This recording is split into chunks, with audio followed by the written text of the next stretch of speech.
Hi there, everybody. I'm headed out to one of my trail cameras to see what's on it. Last week's trail camera, I didn't really get much action, so I don't really have anything to post. But we'll check this one today, and I'll post that. And we got a ton of rain up here, guys, which was awesome. This whole trail that I walk on up there was just flooded. Everything was pushed over, all the weeds and bushes and all the plants. It's good for all the critters out here. The plants will survive. But they're covered in, a lot of them are covered in rocks. I mean, look at all this stuff. Look how they're just pushed over.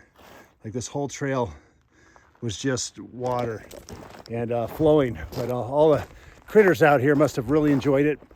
Anyway, been working a lot, so I haven't had a lot of road cruising time for snakes, but I'm gonna do that probably tomorrow night, and I'll get a video for that. Other than that, same old thing, just pushing along. Enjoying the last month of summer here. We're coming to an end. But anyway, no snakes at the rattlesnake den for a while. Found a couple here and there, but I think I'm going to go back to that one den to see if they have babies. There's 3 adult rattlesnakes and 1 juvenile. I'm going to see if there's any babies up there. I'll probably do that next week. I got to work today, so I don't have any time. But anyway, stick around, see what I kind of cameraed today. Thank you for all watching. We'll talk to you later.